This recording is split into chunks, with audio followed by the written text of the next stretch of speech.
Olá a todos, olá a todas. Eu sou Verônica Volpato. Bem-vindos a mais uma de uma série de 4 conversas promovidas pela Almeida Ideio Galeria de Arte por ocasião da exposição virtual Homens Trabalhando, a curadoria do Yatan Canabrava.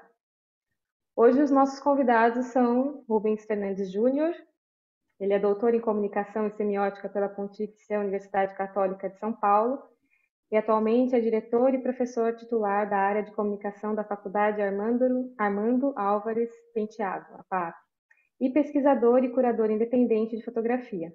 Autor dos livros José e a Lente, pela editora Madalena, em 2019, e Papéis Efêmeros da Fotografia, em 2015, entre outros. Foi curador das exposições O que os Olhos Alcançam, fotografias de Cristiano Mascaro, em São Paulo, em 2019, e Mosaico do Tempo, 70 anos da fotografia de German Lorca, também em São Paulo, em 2017, entre outras. Yatan Canabrava é fotógrafo, curador e agitador cultural, fundador do Estúdio Madalena. Desenvolve trabalhos documentais com a paisagem urbana das cidades, especificamente das periferias das grandes metrópoles. Como agitador cultural, foi presidente da União dos Fotógrafos de São Paulo de 1989 a 1994 e um dos fundadores da Rede de Produtores Culturais da Fotografia no Brasil. Como produtor cultural, fez a curadoria e organizou mais de 40 exposições, entre elas a Moderna para Sempre, junto ao Itaú Cultural, com mais de 15 itinerâncias. Por 10 anos, foi diretor do Festival Paraty em Foco e criou e dirigiu o Fórum Latino-Americano de Fotografia em 5 edições. Bom, para iniciar nossa conversa, eu vou compartilhar uma imagem da exposição e vou pedir para o Yatan já começar falando um pouco sobre os homens trabalhando. Bom,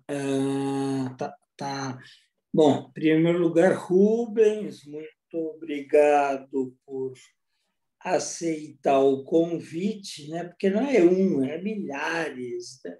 Passamos uma longa vida.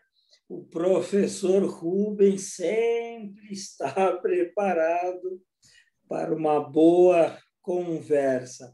E eu queria também agradecer a Verônica, porque ela nunca tinha feito isso. E não é que ela já começou muito bem como, né? Estreando aí, quem sabe não teremos um programa Verônica apresenta no futuro, né? Bom, uma questão também. O Homens Trabalhando com toda licença, a gente tentou achar uma palavra que não pusesse a discussão de gênero de novo, mas não tinha, né?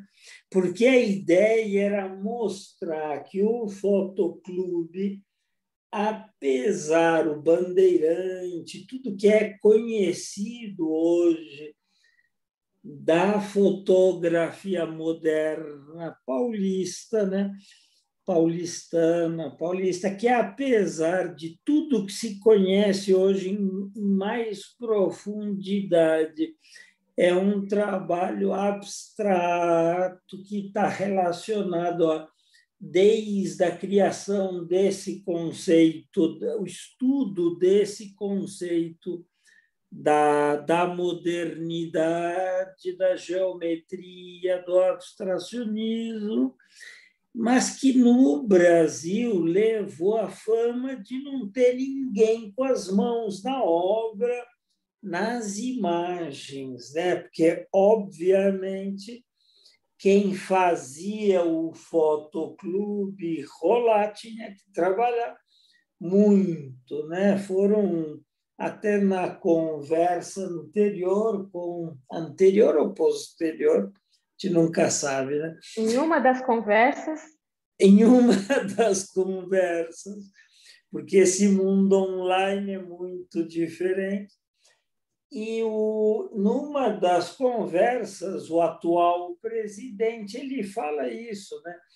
Foram não sei quantos boletins, foram quantos mesmo? Alguém? O atual presidente do Fotociclo Bandeirante, né?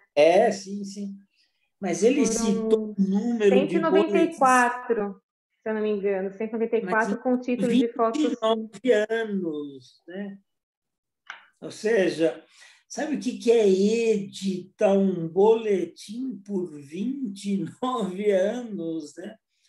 Ou seja, o Homens Trabalhando pode se referir a quem quiser também, a estes que faziam o bandeirante rodar. Mas a ideia era mostrar que também por trás dessa forma e dessa busca por uma linguagem para fotografia, estes homens e mulheres que lá fizeram obras que hoje colocam o Brasil no MoMA e numa série de outros lugares, no MASP, no Itaú. Ou seja, nós temos toda essa produção com prestígio muito grande e por esse lado. E a gente queria também começar a ver que não era só isso, né? Então, nós temos nessa exposição muita foto noturna. E eu achei ontem, eu não consegui ainda achar de novo nos milhares de boletins, mas eu achei algo fantástico, né? Que era dentro do boletim, lá nas pílulas, deixa aqui exatamente, nas pílulas cianídricas, tinha uma dizendo assim, que eram as fofocas maldosas ou os cutucões. Dentro do boletim tinha uma dizendo, foto à noite, pode garantir que fulano e ciclano vão ganhar os concursos, partindo do princípio que à noite era só deixar a câmera aberta e saía um belo de um borrão modernista. Era uma espécie de uma ironia com alguns endereços, né? E essa foto fantástica, né? Aliás, o crédito dela também Verônica, de quem que ela é? Abílio M. Castro Filho. É do Abílio, do Abílio. Então, é que agora aqui ficou uma janela em cima. É uma foto fantástica, em tese, de uma encenação ou não, de um guarda noturno. Né? A anterior era de dentro de uma indústria e feita pelo... Vamos lá. Acho que é o Antônio S. Victor, né? Foi a primeira Antônio imagem. S. Victor, que antes de mais nada ele tinha lá na carteirinha dele, estava escrito industriário, né? Ou seja, nós tínhamos operários no fotoclube, o industriário era um erro de industrial, né? Então, em cima dessa brincadeira, a gente decidiu cutucar um pouco a história que, ao meu ver, desde do livro fantástico da Heloíse e do... Olha, a memória hoje está maravilhosa. Do Renato. E do Renato, obrigado. Que não se faz um outro estudo ou não se publica há vários, né? Isso nós temos coletado e vamos começar a disponibilizar para todo mundo aí. Mas, fora os acadêmicos e os estudos que estão ficando lá no campo acadêmico, você tem o que? O livro do Ialente, né? Com a historiografia muito bem trabalhada pelo Rubens, os do Geraldo, sem dúvida nenhuma, né? O do Lorca, mas falta muito ainda nesse campo dos menos conhecidos, como era o Antônio S. Victor, e que, além do mais, tudo indica que ele era um afrodescendente, né? Então, já veio as questões de gênero nos últimos anos, quem sabe agora tenha que vir outras discussões em torno dessa produção. E ninguém melhor que um professor gabaritado como Rubens para nos ajudar a entender o que é fumaça e o que é história.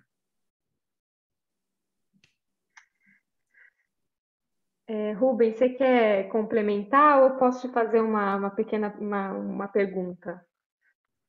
Pode já fazer uma pergunta.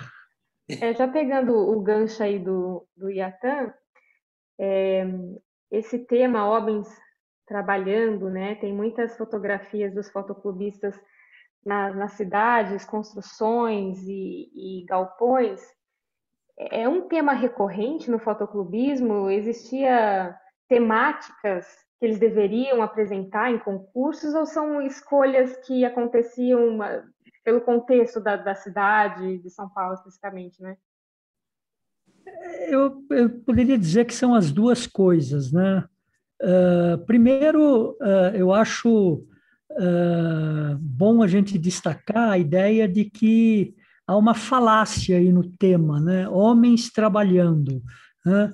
Porque, na verdade, quando a gente olha para o conjunto de fotos de homens trabalhando, eu diria que a maioria das imagens ela é uma foto posada, né? Uma foto estudada, muito bem estudada geometricamente, etc. Então, nós não temos um flagrante aí que aponta para essa questão dos homens trabalhando, né? Mas é interessante a gente trabalhar um pouco esse paradoxo, né? Homens trabalhando e homens pousando para a fotografia, que a gente pode deixar para discutir um pouco mais à frente, mas, de qualquer maneira, o Fotoclube trabalhava com temas, existiam temas mensais, né? Cada boletim anunciava o próximo tema, e isso era depois discutido entre os membros do grupo, né? Os fotoclubistas. Tinha uma equipe, né? Que avaliava e uma equipe que submetia os seus trabalhos. E os trabalhos recebiam uma pontuação, e essa pontuação a cada 6 meses, 8 meses, aparecia um ranking dessa pontuação no próprio boletim. Então, a gente não pode esquecer que o Fotoclube aí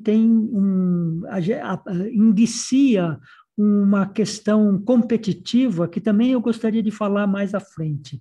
Mas talvez seja interessante a gente pontuar aí para os nossos leitores, ouvintes, telespectadores, eu não sei como a gente pode denominar quem está do outro lado dessa tela, Pode contextualizar.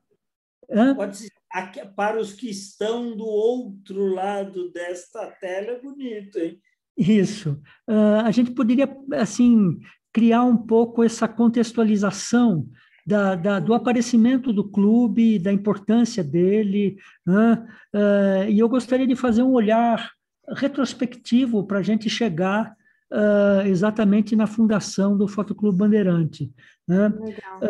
Na última década do século XIX, tanto na Europa quanto nos Estados Unidos, você já tem algumas organizações de fotógrafos amadores, né, que se reuniam em torno de uma questão clássica que era o aprendizado, a troca de informações, um mostrando o trabalho do outro. Então, esses pequenos grupos foram depois se fortalecendo, e você tem na Inglaterra, na França, nos Estados Unidos, sociedades de fotografia bastante importantes, e que depois, posteriormente, o próprio Fotoclube vai participar das exposições que eles organizavam. Mas, assim, só para a gente ter uma ideia, aqui no Brasil, né, distante da Europa, tal, Na primeira década do século XX, a gente já teve um fotoclube Hélios em Porto Alegre, né? Alguns falam 1904, outros 1909, é um pouco, ainda tem uma polêmica em relação ao aparecimento desse clube, mas é um clube que nasce em Porto Alegre, numa colônia predominantemente alemã, né? Então, provavelmente algum estrangeiro que trouxe essa ideia para aquela comunidade. Depois, em São Paulo, você tem, em 1909, já tem uma revista fotográfica, né, que teve 4 edições, é uma revista importante, não está atrás de nenhum fotoclube, mas a gente percebe que atrás dessa publicação existe um grupo de amadores, né, e quando eu falo amadores, eu quero pensar na etimologia da palavra, né, que é aqueles que amam o que fazem, né? Então, quando a gente fala em fotografia Só uma questão. amadora. Por que você acha que em português virou quase ofensa, hein? Não entendi a pergunta. Por exemplo, isso não acontece fora do português com a força que acontece no nosso idioma, quando você diz, não, esse trabalho é amador, é quase Sim, ofensivo. entendi. É que, na verdade, Em espanhol, quando você... não, em inglês, não, em francês, não. Uhum. Exatamente. Aqui, nós aqui no Brasil, a gente trabalha muito em cima de posicionamentos extremos, né? Bifurcados, né? Ou é amador ou é profissional, né? E a gente sabe que no caso da fotografia, isso, essa distância praticamente se anula dentro de alguns percursos e de alguns momentos, né? Depois, em 1925, a gente teve a fotografia, a Revista do Brasil, que era do Fotoclube Brasileiro, mas não era uma publicação do Fotoclube, mas era uma publicação de um editor que se apoiava no clube. E, em 1926, a gente teve uma dissidência e o Fotoclube Brasileiro produz a sua própria revista, que chama Revista Fotograma, né? E aqui em São Paulo, a gente teve a Revista Brasileira de Fotografia. E é interessante porque é aqui em São Paulo que nasce a Sociedade Paulista de Fotografia, né? Eu vou tentar mostrar aqui a revista para vocês, né? E a matéria, que eu vou ler o primeiro parágrafo, né? O primeiro parágrafo é muito interessante e traz bem essa ideia do que a gente está iniciando aqui a nossa reflexão, né? Em São Paulo, onde é considerável o número de bons amadores da fotografia, sentia-se há muito a falta de um centro de coesão para o qual convergissem, trocassem ideias, mostrassem seus trabalhos, difundissem seus conhecimentos, expressassem resultados de seus exercícios, enfim, com seu bom gosto, né, escolheram a arte fotográfica. Então, aqui a gente já tem, nesse momento, um clube, ele não durou 2 anos, mas é uma iniciativa pioneira, né, que antecede o nascimento do Fotoclube Bandeirante, que se dá em abril, né? Esse clube foi fundado em 21 de abril de 1926 e o Fotoclube Bandeirante foi fundado em abril de 1939, 13 anos depois.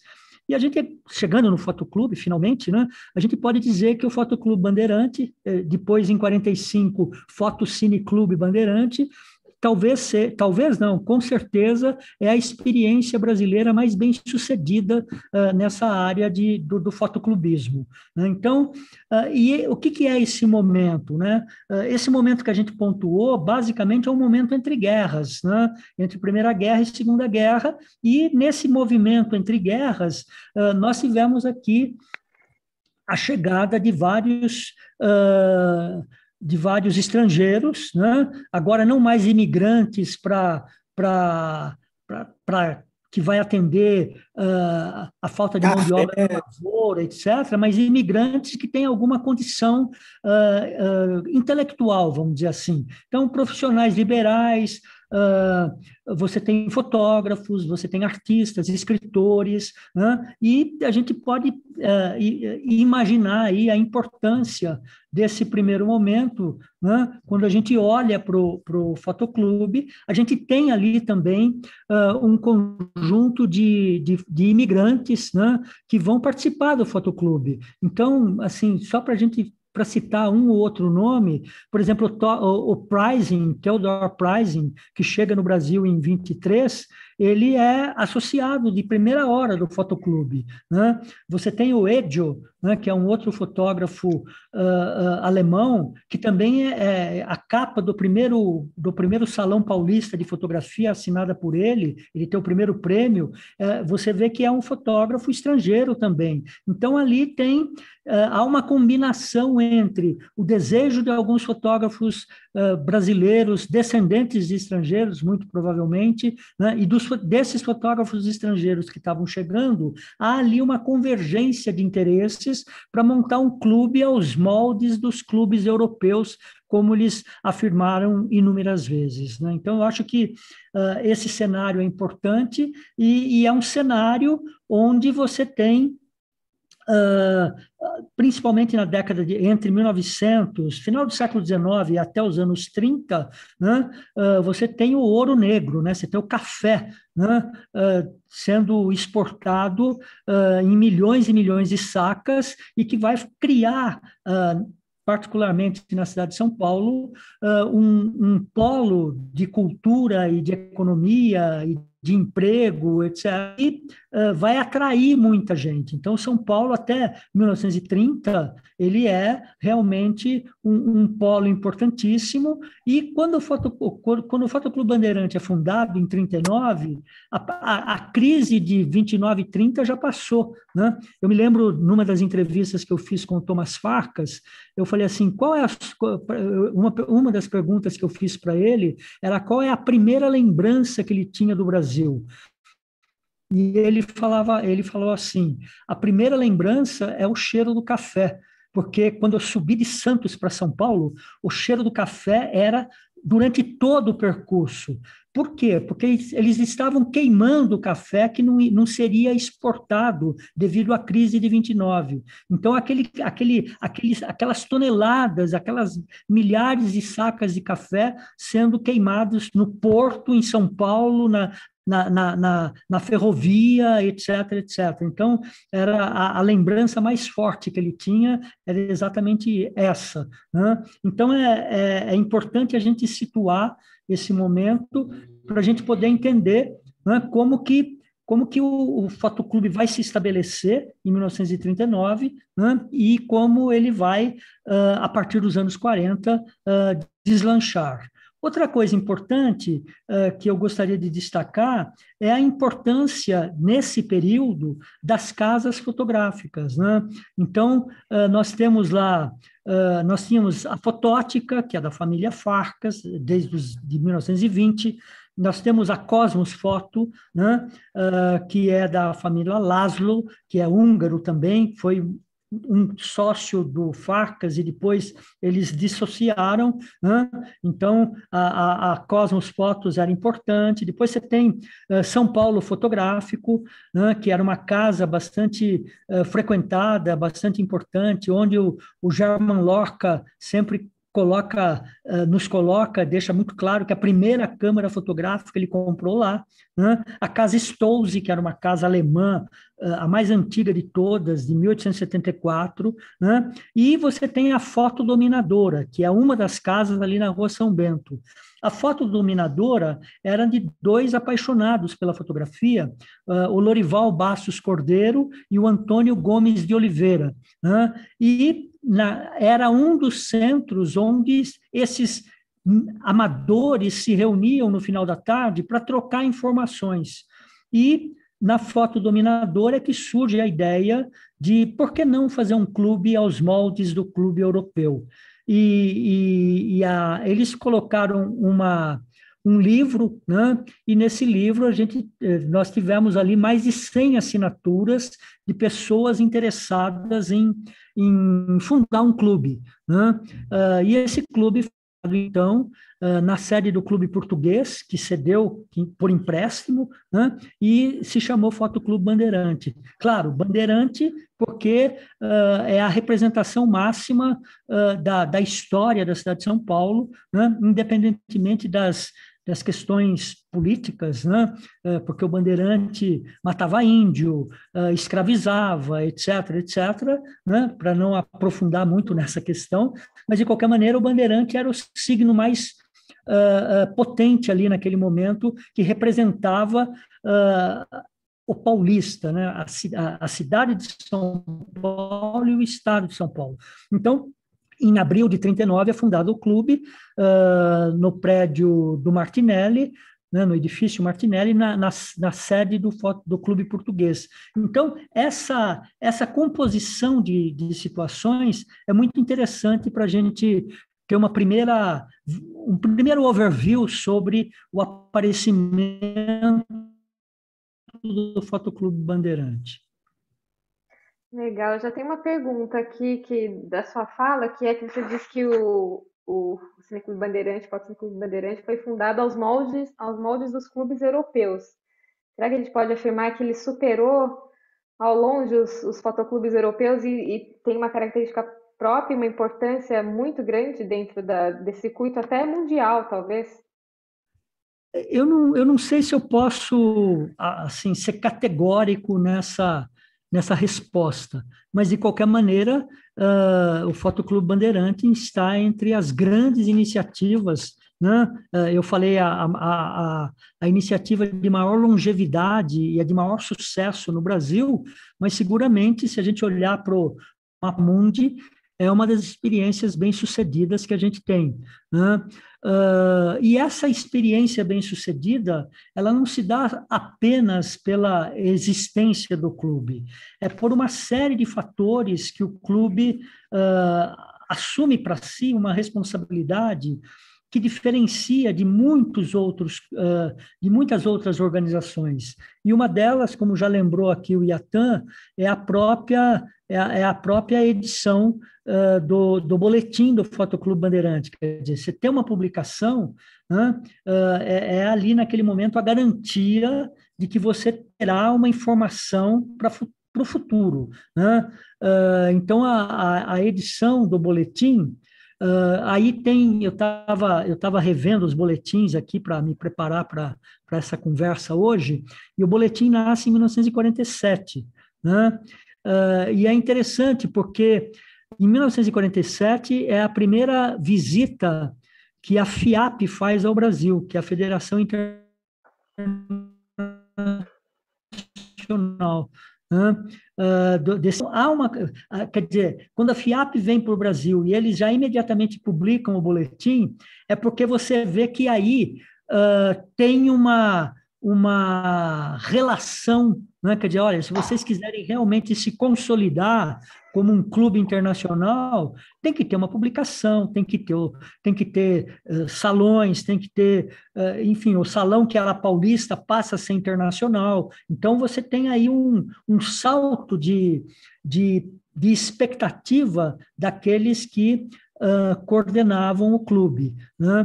E é muito legal, porque eu vou aqui passar rapidamente algumas imagens para a gente mostrar, né, como que isso se dá, né? E aqui são 2 cadernos, né? Um do Fotocine Clube Bandeirante e o outro de uma outra revista chamada Fotoarte.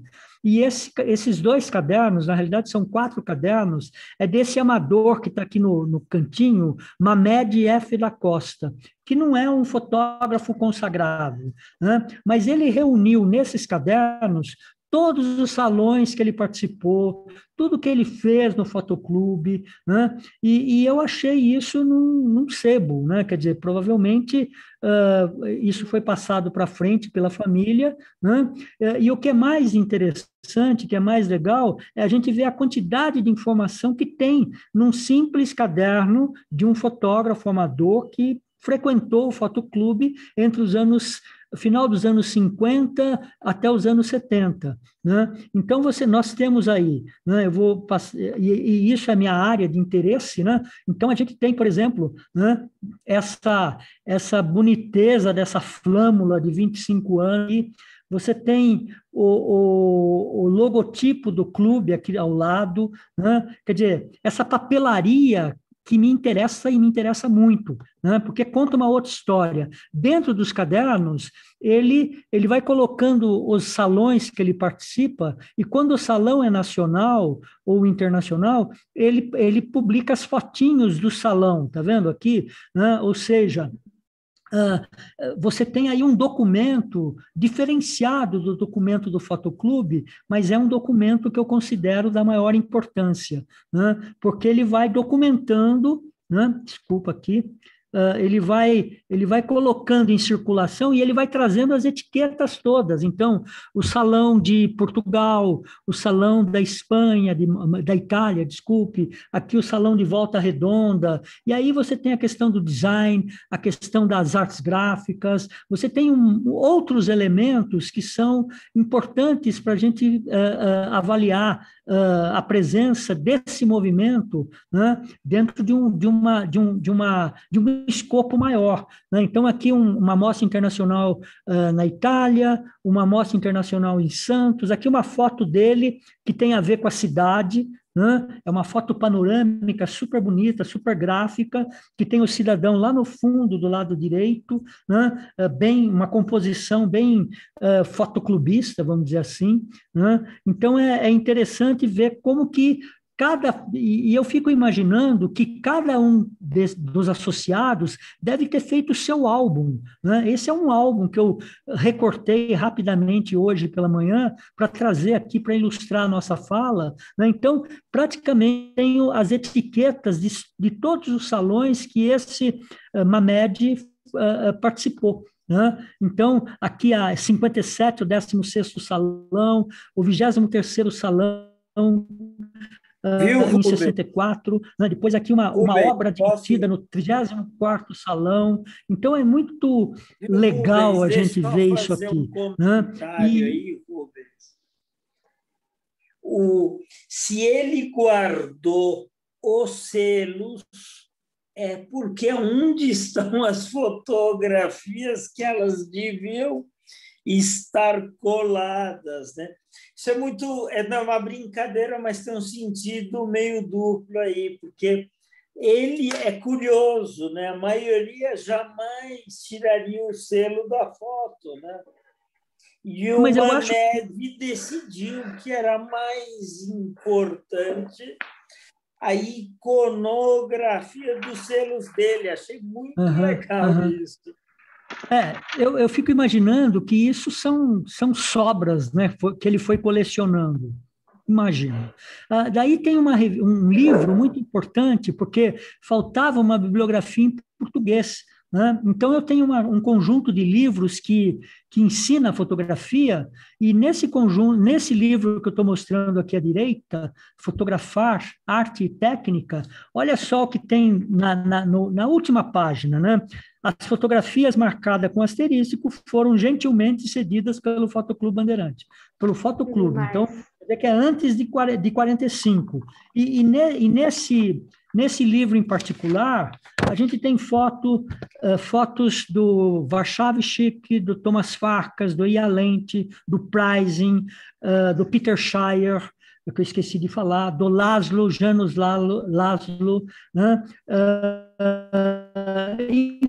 Enfim, uma série de fotógrafos, e aqui essa revista que eu citei agora, e eu só coloquei aqui, né, desse lado direito, uma revista que ela muda o nome a partir do número 6, ela chama Arte Fotográfica e Radiotelefonia. E eu também tenho um conjunto de peças de fotoclubistas, onde todos eles faziam parte do movimento de rádio amador, né? Então, é muito legal, porque o cara fazia rádio amador e ele podia estar no mundo. Rádio amador é a internet hoje, né? Então, e eles eram radioamador, isso é uma tese que eu ainda vou desenvolver, vários deles que eu tenho essa identificação como radioamador, provavelmente eles trocavam informações com fotoclubistas de outros países através do radioamador. Né? Então, por isso que, de repente, surge essa palavra aqui numa revista de fotografia, né? Radiotelefonia. Né? É muito interessante isso e muito, muito novo aqui para a nossa reflexão. Né? E, para finalizar, eu queria mostrar aqui que essa parte dessa papelaria está aí no meu livrinho, livrinho não, desculpe, um livro, uma pesquisa que eu fiz, papéis efêmeros da fotografia, que eu reuni essas casas fotográficas todas, e aqui a casa, a foto dominadora, tá vendo? E esse penteado aqui é exatamente o primeiro presidente do clube. Então, e tudo isso foi uma reunião ao acaso, né? Na medida que eu fui me interessando por isso, né? Por esse tema, por essas questões, tal, essas coisas foram aparecendo. Né? Parece que o pesquisador atrai para si algumas coisas quando ele olha com mais profundidade. Viu, Verônica? Eu acho que vale comentar um pouco, eu não sei se o Rubens teve tempo ou se eu lembrei de mandar para ele também. Né?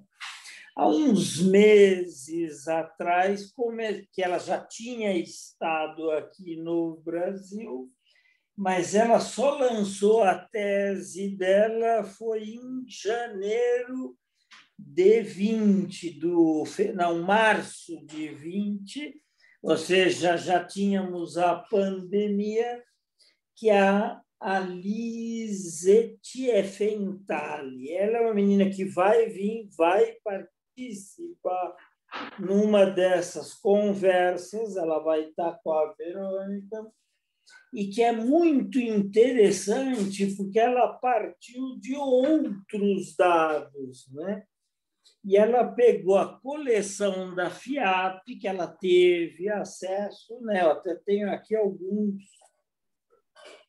que eram os catálogos do que eles tinham de, sei lá, bom e melhor para publicar no mundo. Mas ela coloca, não foi menos assustado do que outros que eu li isso, né? Ela coloca o Brasil como grande, ou seja, não o Brasil em si, o bandeirante, como grande estrondo e transformação do que ela chamava o maior movimento de comunicação que a fotografia já teve.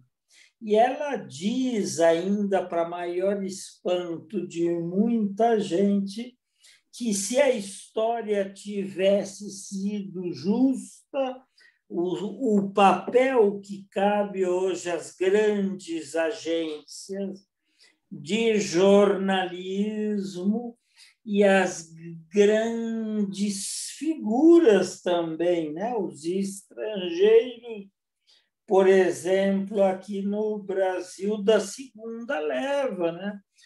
Diz que esse papel lhe foi negado ao Fotoclube, não porque foi analisado qualitativamente, e sim porque todo o status de poder do pós-guerra, né, bem depois, determinava que uma associação como a FIAP, que era baseada nos princípios da ONU e que tinha gente em quase todos os países fora do circuito. Então, vou dar um exemplo: Alemanha Oriental, né?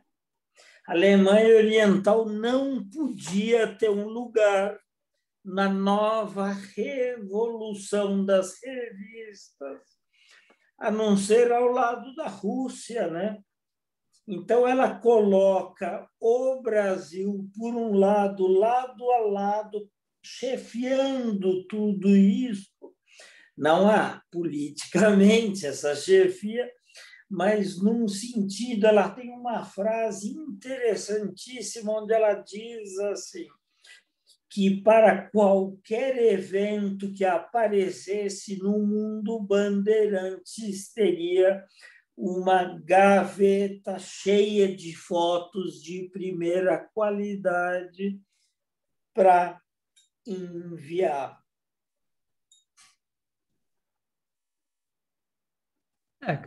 Dá para a gente imaginar, né, pelo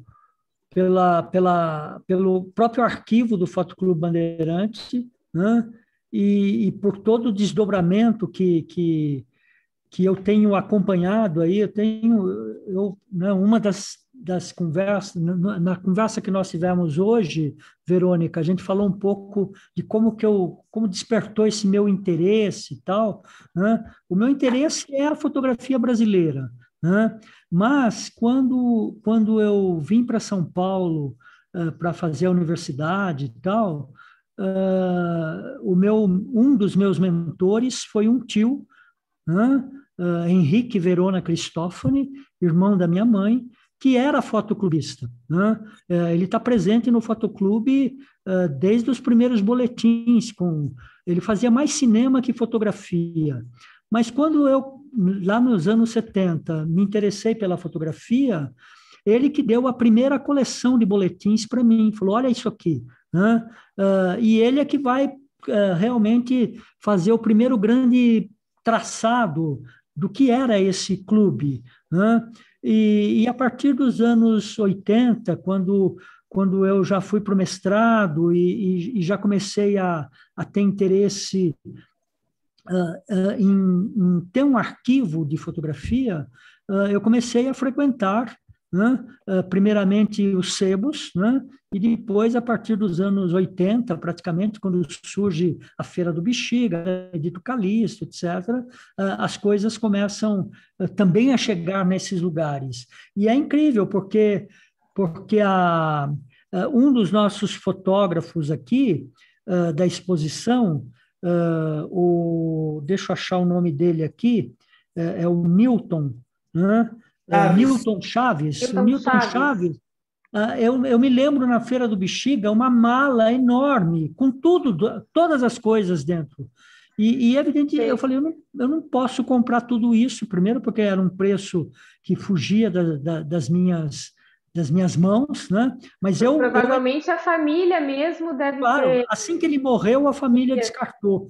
Porque é muito interessante a gente, e não só com ele, com outros também, porque e é interessante a gente imaginar esse motivo, né? E isso foi me dito por alguns descendentes, inclusive, que o clube roubava muitas horas do chefe de família, né?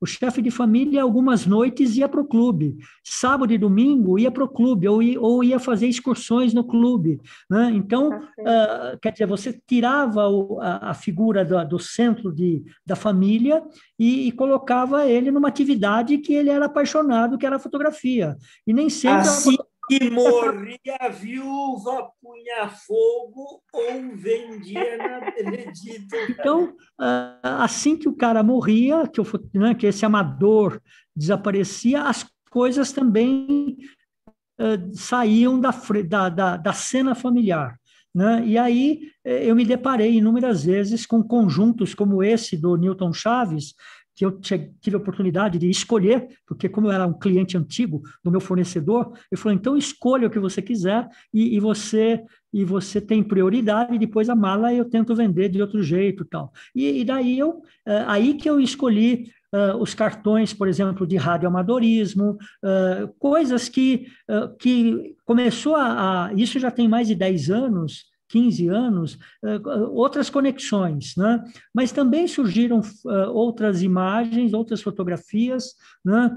Fotografias, esses cadernos desse Mamed, por exemplo, que assim são lindos os cadernos, lindos para eu que gosto de papel velho, São lindos. como E não é só pesquisador, tal. fotografia a sua coleção, então, né? Ela tem, são referências também à Não, fotografia. na verdade, eu prefiro dizer que eu não tenho uma coleção, eu tenho um arquivo, né? Eu tenho um arquivo de fotografia brasileira, eu diria bastante expressivo, né? E Organizado, né? razoavelmente organizado, e o Fotoclube é um pedaço desse arquivo, né? Um fragmento do arquivo que é muito maior. Mas eu consegui reunir ali um bom conjunto de informações sobre o Fotoclube, e não só sobre a revista do Fotoclube Bandeirante, a revista de outros fotoclubes, os boletins, enfim, são milhares de documentos, eu posso dizer assim com tranquilidade, são milhares de documentos, né? E daí tem as fotografias também, então foram aparecendo. Então, eu tenho fotografia do Chiquito, que é o Francisco Ferreira, né, que foi vice-presidente do clube durante muitos anos, né, que participa da exposição. Eu tenho do Salvatore, né, do Lorca, enfim, algumas dezenas de fotografias de fotógrafos que eram do Fotoclube, do Jean Lecoq. O Jean Lecoq é um suíço-francês, ou belga, ele é belga, e é incrível como as coisas deles apareceram e desapareceram, né?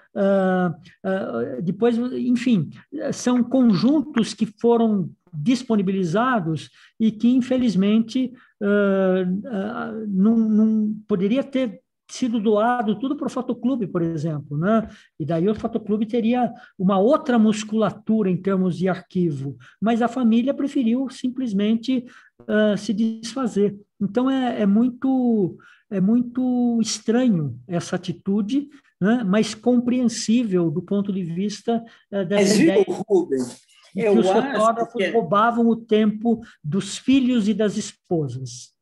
Mas deixa eu falar uma coisa, Rubens. Eu acho que você sabe muito bem. Quem tem um arquivo em casa ou na casa ao lado sabe que de outra maneira não tem como fazer. Ou seja, se produzir para os fotoclubistas colocava em risco a vida pessoal, imagina guardar tudo isso, né? Então, ela não precisa ir longe. Outro dia eu fui numa reunião familiar, né? Antes da Covid, e meus pais têm octogenários, mas estão muito bem de saúde. E entre uma carninha de um churrasco, um golinho e outro, ele falou: Filho, eu não quero que as fotos da família vão parar na Benedito Calixto. E eu cheguei e falei para ele: pai, levarei para o Bexiga.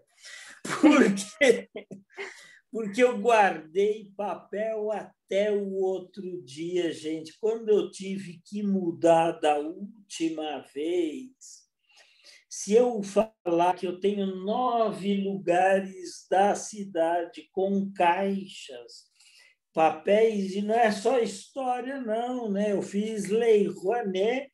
Então, nesse país, se você não guardar notinha fiscal de lanche de fotógrafo que foi dar palestra com a lei de incentivo, você pode ter que devolver o dinheiro, né? Então, eu tenho um galpão para documento fiscal, e que é história, né? E eu tenho um galpão que já está se liberando de livros, né? Sendo que eu já vendi boa parte deles. Então, assim, eu compreendo o pânico que deve dar no Rubens, ele nunca me falou, se, por exemplo, aquele barulhinho de uma traça ou de um outro bichinho, sabe? Como é que chama aquele outro? A broca, né? A broca entra num pacote de papel e faz um furo até sair do outro lado. É que nem uma broca de aço, né? Hoje em dia, com a foto digital, a gente não tem esse problema, tem outros, né? Muitas fotos se perdem também, mas. E não dá Mas, para de achar qualquer no maneira, a Bexiga. gente poderia falar um pouco sobre isso, sobre a questão da preservação, que é um outro assunto que eu acho muito importante e que poucas pessoas,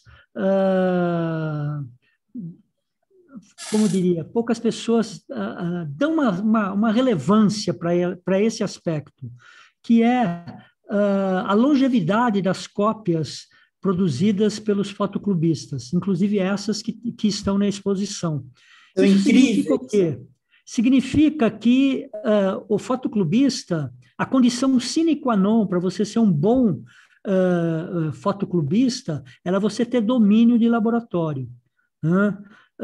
Então, a gente, vários professores, talvez um dos mais importantes seja o Chico Albuquerque, né, que deu muitas aulas, muitas e muitas aulas de laboratório no Fotoclube, e essas cópias, né, que tem essa permanência de 80 anos, 70 anos, 60 anos, é porque realmente havia um domínio, né, na produção, né, e uma consciência de que essa cópia ela deveria permanecer para a história. Eu acho muito legal pensar nessa perspectiva.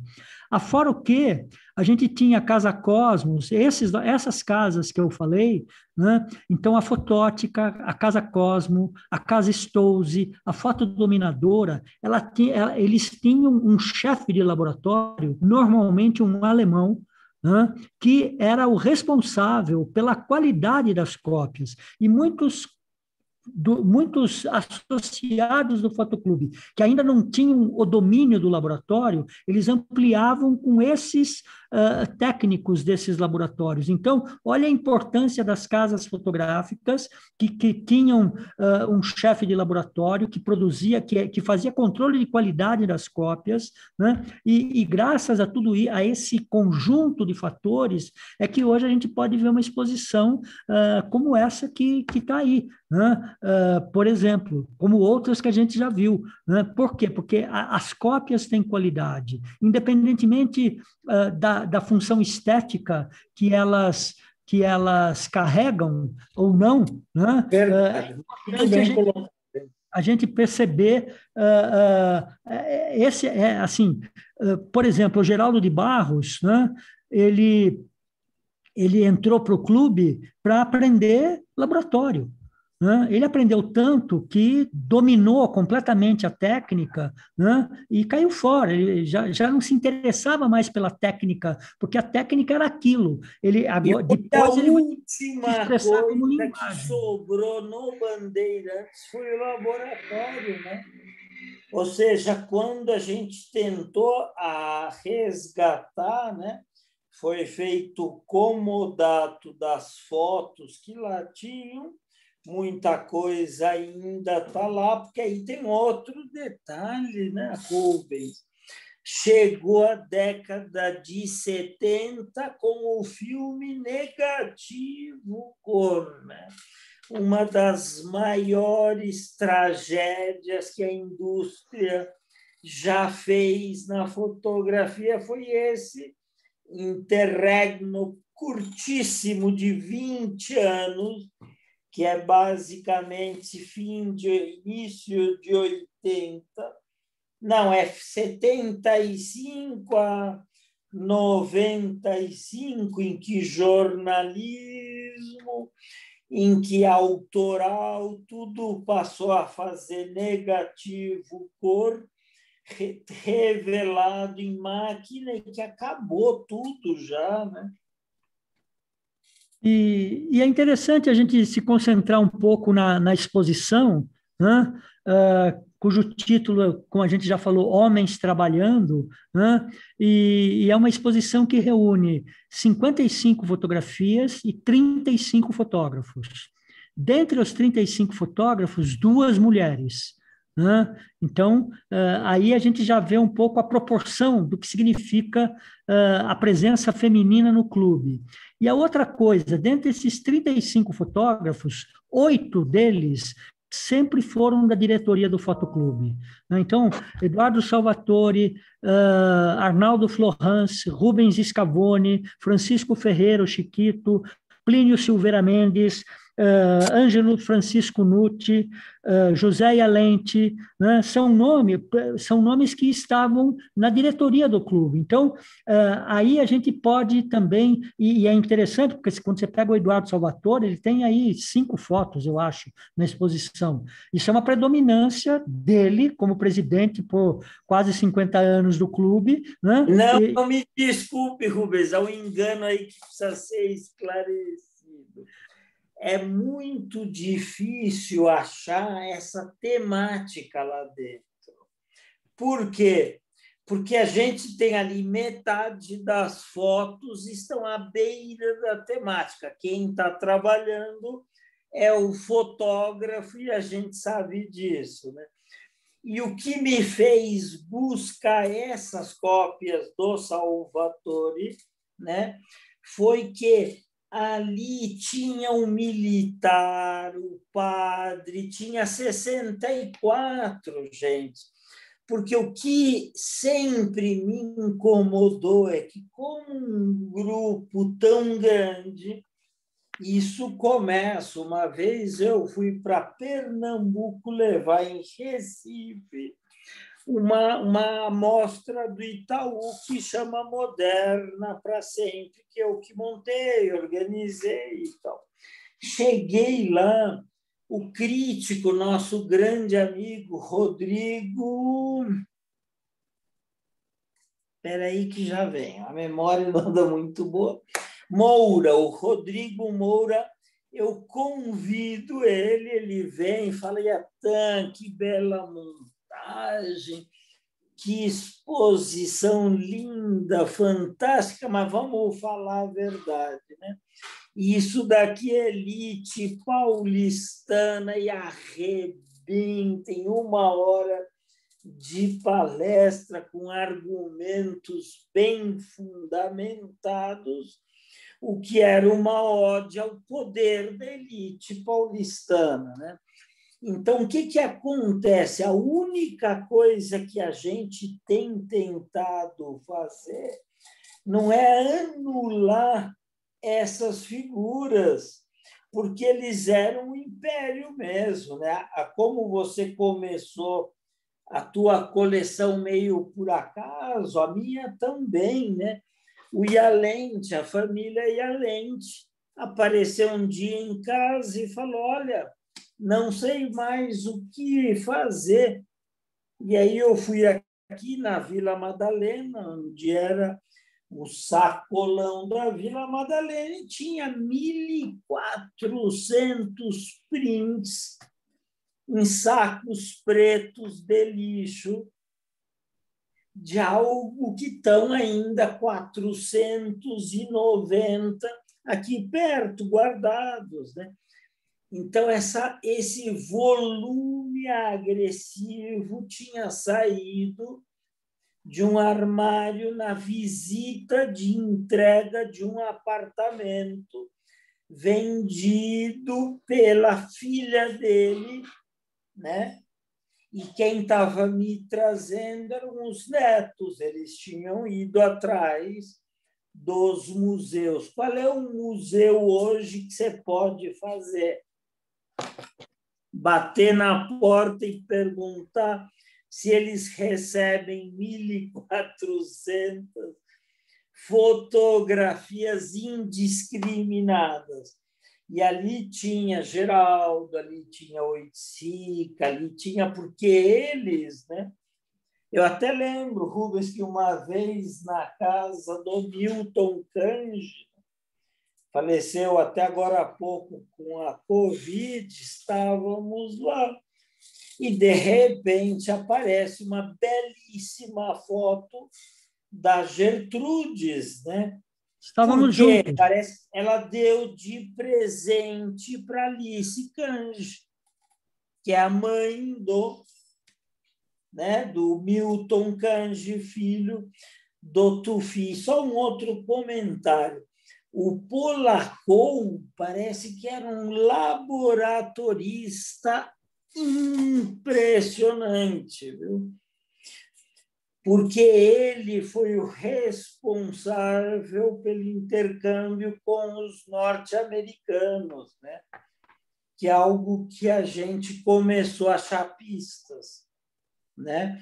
Assim como Michelet, que nunca ninguém tinha ouvido falar, a filha, a neta do Michelet, nos entregou o outro dia, né, uma série de álbuns fantásticos que eram o quê? Negativo, raríssimo a gente achar negativo, né?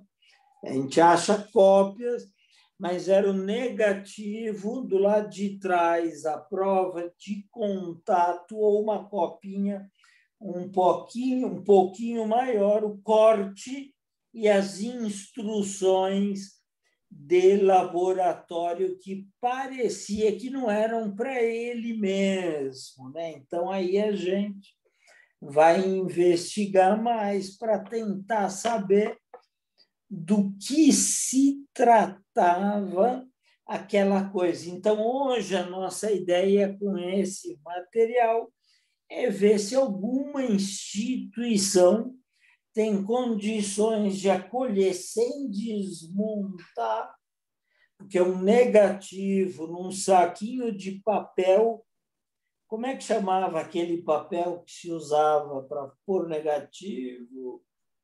Print file? Não, print file veio ontem. É o amarelo, como é que chamava? Era um papel Papel manteiga. manteiga? Papel. Esse é de bolo. Não sei. Olha, nós temos só uns minutinhos, tá? Antes de acabar, então. Por favor, Rubens, eu estava aqui. Não, Finalizar. eu acho que a gente poderia tentar pensar num grande final, né? Porque eu fico imaginando, né, hoje essas imagens na galeria, né, com outro status, né? Porque elas tinham um status de circulação voltado para a competição, voltado para a troca de informação, voltado para democratização de uma determinada informação, etc. Mas eu gosto muito da Susan Sontag, num dos textos dela, ela coloca o seguinte, eu vou me permitir a ler, né? O distanciamento estético parece inserido na própria experiência de ver fotografias, se não de imediato, pelo menos seguramente com o passar dos tempos. Depois ela pontua: o tempo acaba colocando a maior parte das fotografias, até as mais amadorísticas, no nível da arte. Né? É interessante como ela coloca isso num dos ensaios, né? E depois ela vai desenvolver algumas justificativas que são mais interessantes ainda, porque ela diz assim: a fotografia é valorizada porque ela fornece informações, né?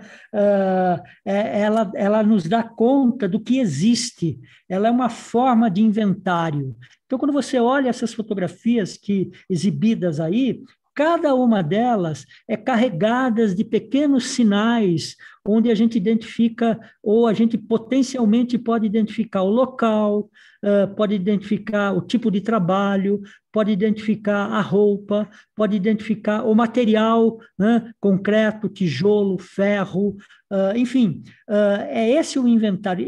Claro, passados 60 anos, é indiscutível que essa fotografia ganhe um outro status, porque tem aí, ela é carregada de significados que desapareceram nesse momento, né? Mas que permaneceram na imagem fotográfica. Muito bem. Muito obrigada pela aula, foi muito, muito bom. E a Tan quer falar mais alguma coisa? Não, eu queria só citar, teve uma exposição numa galeria, já vou lembrar, né? A memória aqui hoje, a minha memória está virando vintage, né? Fotográfico. Mas vamos lá. O fotógrafo, quem me contou, quem trouxe essa história foi o Aguinaldo Farias, né? Curador, professor da USP e tal, que é do Yamamoto, Masao Yamamoto. O Masao ele faz fotos num tempo em que a fotografia contemporânea pediu gigantografia do Gursky e de outros tantos da escola do documento gigante. Ele começa a fotografar, a fazer prints, sei lá, 6x9 de pássaros e de outros objetos. Aí, se você chegasse lá na exposição, ele te colocava no bolso e dizia: não perca, não deixe se perder isto. E dali um mês te pedia de volta, rasgava. Ele estava tentando, segundo a poética dele, acelerar o efeito histórico do vintage, porque o tempo não seria mais suficiente, segundo ele, né? Então, assim, não é o falsificador de vintage, né? É o amador do conceito vintage, Masao Yamamoto, que conta essa história via o Aguinaldo, né? E que só pela história já triangular ela já chega um pouco mais vintage, um pouco mais história. Muito bem. Bom, gente, muito obrigada. Obrigada, professor Rubens. Obrigada, Yatan. Agradeço o convite, né? Foi muito bom participar aqui. Agradeço o convite do Iatan, da Verônica, da Galeria Almeida e Deio. Muito obrigado. Legal. Até a próxima, então.